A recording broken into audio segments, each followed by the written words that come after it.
Assalamualaikum warahmatullahi wabarakatuh. Alhamdulillah, tidak disangka-sangka ketemu teman lama. Padahal dulu kita sering Bandung, Jakarta, Garut, Singapura, balik lagi. Ada Pak Ipung juga ya. Semoga sehat selalu Pak Ipung. Dan juga guru saya, Syekh Didi Agustin. Ini bicara masalah pesantren. Karena sekarang alhamdulillah banyak orang bangga ya dengan pesantren, dengan pendidikan Islam. Karena memang banyak pilihan sekarang. Dan ternyata kita tidak fokus pada pendidikan yang ada di kota. Tapi makin banyak pesantren-pesantren ternyata itu ada di pelosok ya. Kawan saya ini tadi yang nomor 2 di pesantren di Bekasi. Lillahi ta'ala mau gitu ya. Dan ternyata bangga sekali ya, dengan akreditasinya A. Putri yang pertama ini Masya Allah, orang tuanya sangat bangga karena hafid ya, 30 juz. Sebenarnya kemauan orang tua atau kemauan anak gitu. Ditanya kemauan siapa, sebenarnya memang awalnya kemauan orang tua.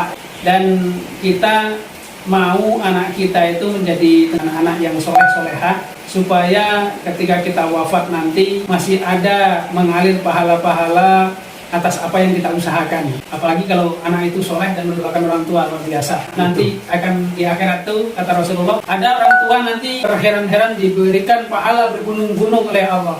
Lalu bertanya kepada Allah itu, pahala yang sekian banyaknya ini dari mana ini? Allah menjawab bahwa itu pahala dari anak-anakmu yang mendoakanmu. Dan Masya Allah. Itulah motivasi terbesar saya itu memasukkan anak-anak kita ke pesantren. Itu memang kemauan orang tua, tapi berdasarkan tuntunan Rasulullah. Kemudian cita-cita terbesar saya dan istri saya tentunya menjadikan anak kita hafiz atau hafizah. Alhamdulillah, ini saya punya misi besar dengan menamakan dia Syahda Hafizah Fitriana. Oh, sudah ada nama itu. Nah, itulah nama itulah doa. Dan saya juga mengusahakan berikhtiar untuk menjadikan dia sebagai hafizah. Anak saya terutama yang nomor 1 ini mau, walaupun awal-awal memang terpaksa harus mengikuti orang tuanya, tapi alhamdulillah dengan 1,8 bulan bisa menghafalkan 30 juz. Dan tentunya suka duka pasti ada lah anak saya selama di pesantren itu. Assalamualaikum warahmatullahi wabarakatuh. Nama saya Syahda, saya lulusan dari Zahratul Quran. Awal-awal sih waktu pesantren pasti ya ada keterpaksaan, tapi di satu sisi juga ya mungkin cuma itu yang bisa kita lakuin sebagai anak buat ngebales jasa-jasa orang tua. Ya dijalanin aja pasti berat karena mikirnya aku bukan orang solehah gitu, untuk menghafal Quran kayaknya belum pantas. Tapi sebenarnya bukan itu poinnya, justru dengan kita menghafal Quran kita jadi semakin lebih dekat sama Allah. Bukan, kita nggak perlu jadi baik dulu untuk menghafalkan Quran, tapi kita menghafalkan Quran untuk menjadi lebih baik. Masya Allah. Masya Allah. Jadi kita jangan terlampau takut ya, karena kawan saya ini juga pernah merasakan seperti trauma. Oh, pesantren kok dicap seperti ini, dicap seperti itu.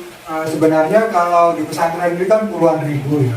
Yang begitu-begitu itu kan istilahnya bisa hitung dengan jari. Dan kemudian yang membesarkan itu adalah media sosial. Jadi semata-mata kawan saya ini memang bekerja untuk perusahaan Jepang. Tidak ujuk-ujuk, wah pesantren gitu ya. Enggak, istilahnya punya misi juga gitu ya.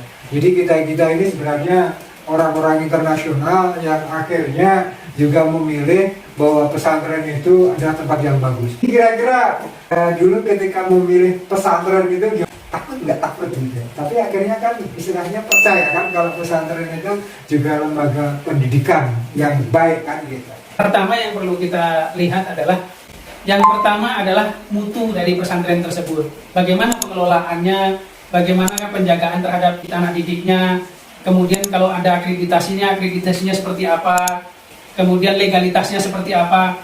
Di samping itu, yang paling penting kan juga ada penyesuaian terhadap kantong kita. Ada yang sesuai, bagus akreditasinya, tapi mahal nggak sesuai dengan kantong kita. Kalau yang mampu, oke, nggak masalah. Ada hal terpenting juga. Yang ketiga, kita kan duit cukup, pesantrennya bagus, tapi anak kita nggak mau. Kita nggak bisa paksakan itu, karena tidak seperti zaman kita yang zaman tahun 60-an gitu. Apa kata orang tua ya kita turut gitu. Tapi kalau zaman sekarang sudah nggak bisa kita memaksakan anak seperti itu. Ketika sudah mendapatkan 2 poin di atas, dana mencukupi, pesantrennya bagus, pilihan yang sesuai dengan kira-kira karakter anak kita itu seperti apa sih. Bernegosiasi dengan anak. Gitu dengan ya. anak. Kemudian yang berikutnya, bagi yang terberat bagi orang tua memasukkan anak ke pesantren adalah masalah tega dengan tidak tega. Nah itu kadang-kadang memang, anak kamu itu ya masih SMP ya? Di pesantren? Tega banget ya. Kadang-kadang hal-hal seperti itu sampai ke telinga kita juga ya. Ini juga sama, dari mulai lulus SD langsung masuk ke pesantren. Ya. Dan alhamdulillah ketika di pesantren waktu SMP prestasinya luar biasa. Bahkan sampai dulu lomba-lomba itu kawan-kawannya bilang itu lagi yang tampil. Spelling bee dia yang tampil, MC dia yang tampil. Ya. Nanti pidato bahasa Arab dia juga yang tampil gitu. Akhirnya banyak yang alhamdulillah banyak prestasi lah dulu waktu SMP gitu. Dan akhirnya setelah lulus alhamdulillah mau menghafal Al-Quran, dan alhamdulillah barakallahu fiik untuk kita semuanya, semoga bisa menjadi inspirasi teman-teman semuanya, orang tua. Nah, bagaimana sekarang trik-triknya ngafalin Quran supaya cepat? Itu tolong dibocorin, jangan dipakai sendiri ya, karena banyak adik-adik santri ini kan yang kadang-kadang sampai ngantuk. Oke. Gimana? Ayo, Maka. Ngantuk ya pasti ya, karena nggak terbiasa mungkin kayak harus natep Al-Quran berjam-jam. Ya. Terus juga kita kayak baca apapun itu kalau keterusan pasti ngantuk gitu. Dan ada pasti di satu titiknya tuh titik jenuh, pasti ada. Jadi itu sebenarnya kalau soal teknik itu bisa diganti-ganti, karena kalau misalnya kita pakai cuman hanya memiliki satu teknik, itu kita lama-kelamaan bakalan bosan dan akhirnya nggak efektif. Iya. Jadi kalau ada beberapa teknik, yang pertama mungkin bisa ngedengerin dari orang, jadi orang bacain terus buat kita sampai akhirnya kita hafal gitu ya. Nah terus bisa juga kalau kita baca terus sampai akhirnya mulut kita terbiasa, nanti kesananya ngafalnya jadi lebih gampang gitu. Terus ada juga yang kalau misalnya kata-katanya agak susah untuk dihafal, itu bisa aja disamain sama beberapa kata Indonesia gitu.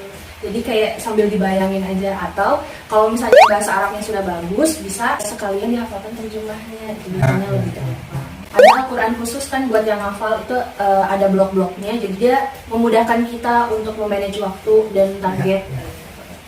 Terima kasih, jangan lupa subscribe. Billahi taufik wa hidayah. Wassalamualaikum warahmatullahi wabarakatuh.